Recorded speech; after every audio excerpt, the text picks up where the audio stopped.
قصة مستوحاة من أحداث حقيقية حدثت بالفعل، ويا ريت عشان تعرف إيه أحداث القصة كمل القصة لحد النهاية. وللعلم إن حضرتك ممكن تضيع ساعتين من وقتك عادي، فما جاتش عليها تسمع الدقيقتين دول وتدعمني تعملي لايك وتشترك في القناة وتفعل زر الجرس عشان يوصلك كل جديد. ويلا بينا نبدأ. اللي حصل مش قصة متألفة، أنا كنت واحد من الناس اللي شافوا ده بعينيهم ولسه لحد دلوقتي مش لاقي تفسير. من حوالي 4 سنين كنت ساكن في عمارة قديمة في شبرا، عمارة شكلها عادي بس الليل فيها كان تقيل. من أول أسبوع لاحظت حاجة غريبة، قطة سودا دايما قاعدة قدام باب العمارة بعد الساعة 12. قطة مش بتتحرك مش بتخاف، وعينيها كانت بتلمع كأنها شايفاك من جواك. في الأول قلت صدفة، بس الغريب إن أي حد كان بيقعد يبص لها شوية تاني يوم يحصل له حاجة. الجار اللي في الدور التاني شافها وضحك وقال قطة، وضحك عليها باستهزاء وقال خرافات. تاني يوم حرفيا اتشل نصه. واحد تاني رماها بطوبة، اتكسرت عربيته وهو راكن. بدأ الخوف يدخل العمارة واحدة واحدة. وفي الليل وانا طالع على السلم الكهرباء قطعت، سمعت صوت خربشة أظافر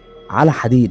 نورت الموبايل، وقع على حاجة كانت هي القطة السوداء واقفة في نص السلم. بس المشكلة ان حجمها كان اكبر من اي قطة شفتها في حياتي، وعينيها مش عينين قطة، عينين حد مستنيك تطلع. عديت من جنبها بالعافية، قلبي كان هيقف. وانا بفتح الباب الشقة سمعتها بتعمل صوت مش مواق، كان همس باسمي. قعدت جوه الشقة وانا برتعش. الساعة كانت 3 الفجر و7 دقايق. فجأة الخبط على الباب خبط بطيء منتظم، كان اللي بيخبط صبور. بصيت من العين السحرية مفيش حد. فتحت الباب سنة مفيش حد، بس لما بصيت تحت لقيت شعر اسود متجمع قدام الباب عندي. تاني يوم نزلت اسأل البواب، وشه شحب. قال لي انت شفتها؟ حكالي ان من 20 سنة ست عجوزة كانت ساكنة في العمارة، اتهموها بالسحر، الناس ضربوها وطردوها، وهي طالعة قالت جملة واحدة: هفضل هنا بس مش بنفس الشكل. من يومها القطة السوداء بتظهر. وقبل اي حادثة كبيرة وبعد اسبوع سبت الشقة ومشيت، بس لحد النهاردة بشوف نفس القطة، نفس اللمعة،